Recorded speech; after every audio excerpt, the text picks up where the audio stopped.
नमस्कार मित्रांनो, मी शाकीर पठाण परत आपल्या समोर आलोय एक आपल्या महत्त्वपूर्ण व्हिडिओ घेऊन। नवीन BS6 बसच्या काही प्रॉब्लेम्स माझ्या समोर आलेले आहेत।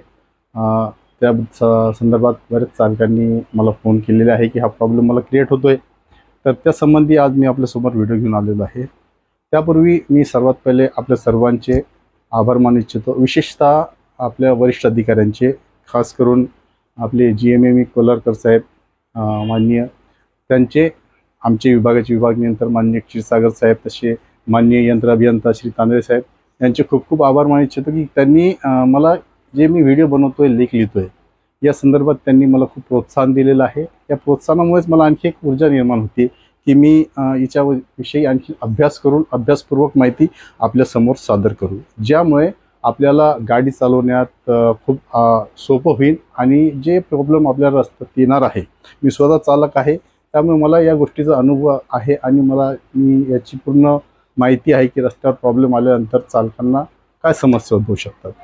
तर त्यामुळे मी आपल्यासमोर हे व्हिडिओ, हे लेख तयार करतोय आणि वरिष्ठ अधिकाऱ्यांनी दिलेल्या प्रोत्साहनामुळे मला आणखी ऊर्जा निर्माण होती की मी आपल्यासमोर आणखीन नवीन नवीन अभ्यासपूर्वक माहिती टाकूच।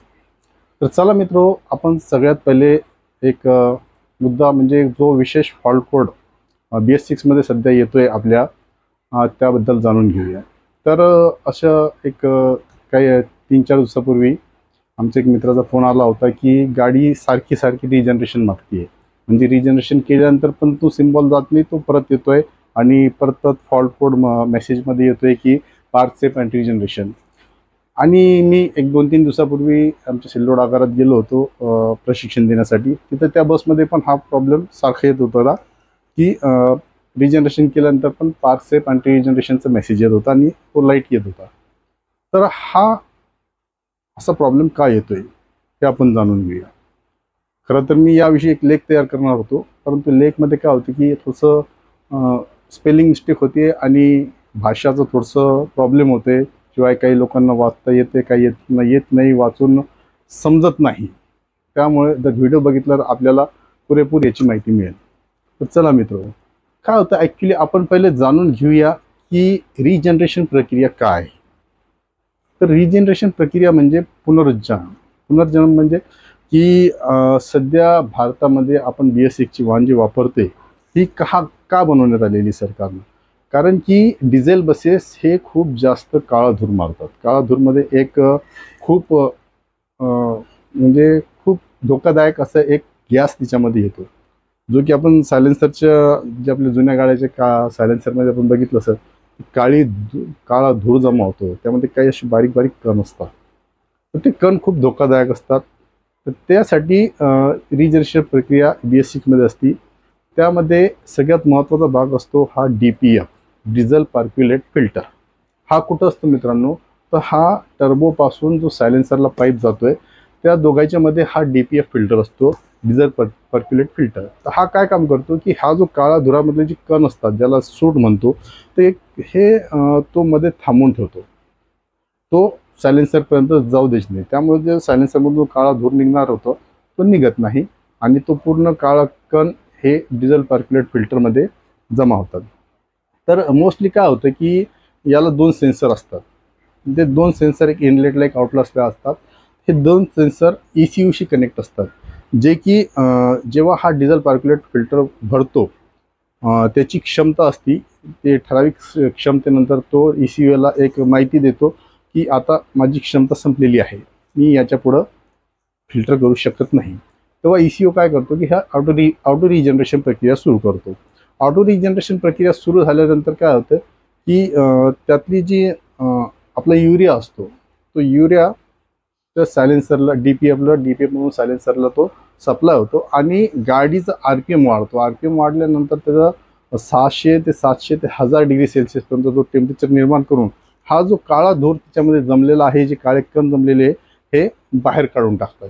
नंतर तो DPF क्लीन झाल्यानंतर परत आपल्या गाडीला पहिल्यासारखं पिकअप होऊन जातो आणि आपली गाडी व्यवस्थित होती।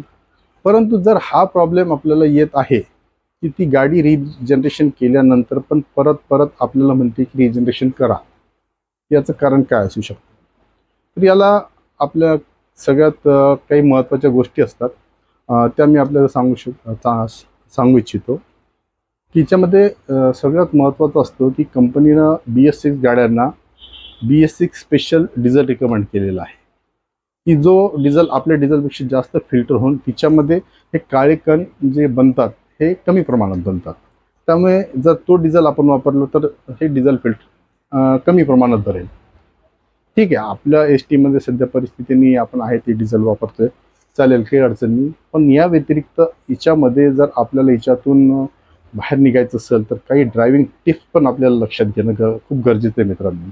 काय होतं की मी आपल्याला ड्रायव्हिंग टिप्स सांगितलेले, माझे व्यतिरिक्त आपल्याकडं लेलँडचे अथोराईज एक ट्रेनिंग मास्टर पण आहेत. ते पण आपल्याला वारंवार प्रत्येक व्हिडिओतून आणि आपल्या मेसेजमधून सांगतायत की गाडी कशी चालवावी, परंतु आपण त्याचा अवलंब अजिबात करत नाही. काय होतं की आपण आल्यानंतर गाडी सगळ्यात पहिले ऑन केली, लगेच रेस करणार, आलो थांबलो लगेच गाडी बंद करा. हे खूप चुकीचं आहे मित्रांनो, अतिशय चुकीचं आहे. ही जुन्या सवयी आता मोडा. हिच्यामुळे आपल्याला भविष्यात खूप प्रॉब्लेम निर्माण होईल. ठीक आहे, आज गाडी नवीन आहे, वॉरंटी क्लेमला आहे, वॉरंटी क्लेममध्ये कंपनीचा माणूस येईल, करून देईल, आपली गाडी व्यवस्थित होईल, परंतु परत तो प्रॉब्लेम क्रिएट होईल. परंतु जेव्हा वॉरंटी क्लेम संपेल त्यानंतर आपल्याला ह्या गाड्या चालवायच्या लायकीचे राहणार नाही. तर आताच आपली सवय बदला, योग्य ती ड्रायव्हिंग करा. सगळ्यात पहिले गाडीत बसल्यानंतर गाडी स्टार्ट करा. स्टार्ट केल्यानंतर 3 मिनटं अजिबात गाडी रेस करू नका, एक्सिलेटरला पाय देऊ नका. दुसरी गोष्ट, गाडी बंद करताना जर तुम्हाला 2 मिनटापेक्षा जास्त कालावधी थांबायचं असेल तर 2 मिनटानंतर गाडी आयडलिंगमध्ये ठेवा, त्यानंतर गाडी बंद करा आणि परत चालू केल्यानंतर 2 ते 3 मिनटं आपण गाडी आयडलिंगमध्ये ठेवायची, नंतरच गाडी गेअर लावून सुरुवात केली. इतका वेळ जर आपल्याकडे थांबायचं असेल तरच गाडी बंद करा, नाही तर बंद करू नका. झालं. दुसरी महत्त्वाची गोष्ट की आपण क्लचवर पाय ठेवून गाडी चालवतो. तर काय होतं मित्र, हा प्रॉब्लेम नेहमी रिजनरेशन मागायचा हा एक त्याचा सुद्धा भाग आहे. क्लचवर आणि ब्रेकवर काही सेन्सर असतात, ते सेन्सर ECU मध्ये कनेक्टेड असतात. तर जेव्हा आपण रिजनरेशन करतो की तिथं मेसेज येतो की बाबा जेव्हा रिजनरेशन करतो, आणि आम्ही माहिती पण दिलेली आहे की रिजनरेशन करताना क्लचवर, ब्रेकवर, एक्सिलेटरवर अजिबात पाय ठेवायचं नाही. परंतु आपण जेव्हा क्लचवर पाय ठेवून गाडी चालवतो तर ते सेन्सर कुठंतरी खराब होतो.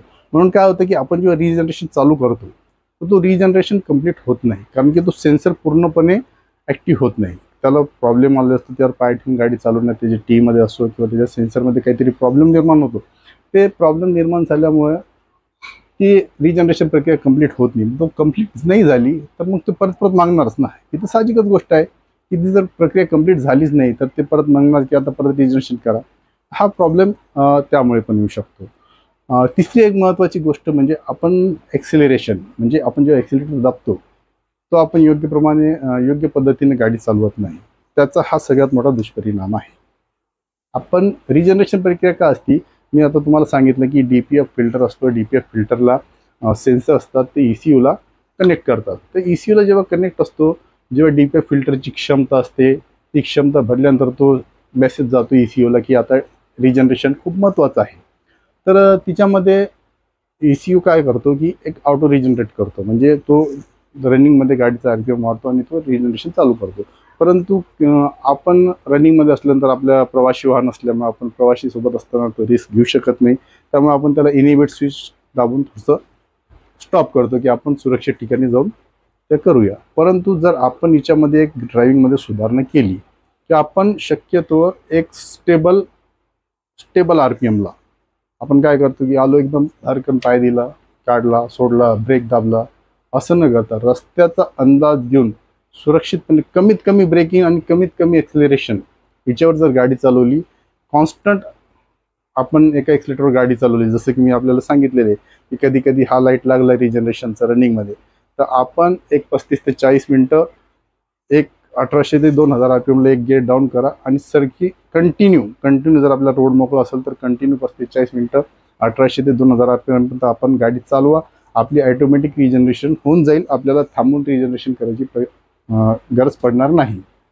तर त्यासाठीच आपल्याला सांगतोय की जर आपण शक्यतोवर तो कॉन्स्टंट एक्सिलेटरवर गाडी चालवली तर आपल्याला हा प्रॉब्लेम खूप कमी होणार आहे.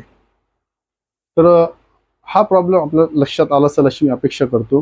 त्याच्यामध्ये काय आहे की एक तर डिझेल आहे, ती सध्या भविष्यात आपल्याकडे सगळ्या गाड्या येतील तेव्हा करेल एस टी बाउंड त्याबद्दल काहीतरी उपाययोजना. पण सध्या आपल्या हातात आहे की या वाईट सवयी आपण तोडायच्या आहेत. ह्या वाईट सवयी तोडले की आपल्याला या गाडीमध्ये प्रॉब्लेम येणार नाही. आणि जर हा प्रॉब्लेम आला निघत नसेल तर याला एकच पर्याय आहे की याला स्कॅनर लावून स्कॅनरवर गाडी रिजनरेशन करावी लागेल. तरी होत नसेल तर DPF खोलून DPF स्वच्छ करावं लागेल. स्वच्छ केल्यानंतर तो तुमचा एकदा भरलेचा आहे, तो भरलेला पूर्ण क्लीन झाला की नंतर तुम्हाला प्रॉब्लेम येणार नाही. परंतु शक्यतो हा भरण्याचं कारण एक हेच आहे की आपण वारंवार एक्सिलरेशन कमी जास्त करतो, जास्त ब्रेकिंग करून एकदम एक्सिलेटरवर पाय देतो. गाडी चालू केल्यानंतर एकदम, कारण जेव्हा गाडी चालू होती मित्रांनो त्यामध्ये ना डिझेलचं पेट घेण्याची क्षमता जास्त आहे, कारण चालू करायला त्याला उशीर लागतो. आता जर आपण एखादा काहीतरी वजन उचलतोय तर त्याला जागेवरून उचलायला आपल्याला खूप ताकद लागते. नंतर उचलून आपण एकदा खांद्यावर घेतलं का तो सहजपणे आपण घेऊन चालू शकतो, पण उचलायला ताकद लागते. त्या पद्धतीने जेव्हा आपण गाडी चालू करतो त्याला चालू करताना डिझेलचा फवारा जास्त लागतो.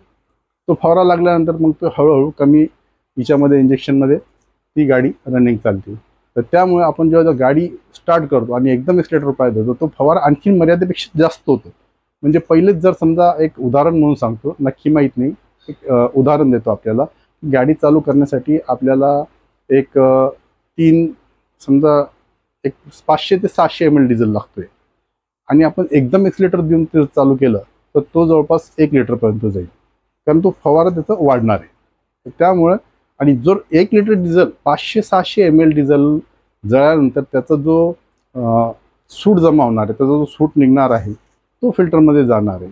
कंपनीने त्या लिमिटेशन हिशोबानं तो फिल्टर दिलेला आहे की गाडी चालू केल्यानंतर 500-700 ml डिझेल जळणार आणि त्यातून जो सूट निर्माण होणार तितकं सूट हा फिल्टर थांबू शकेल.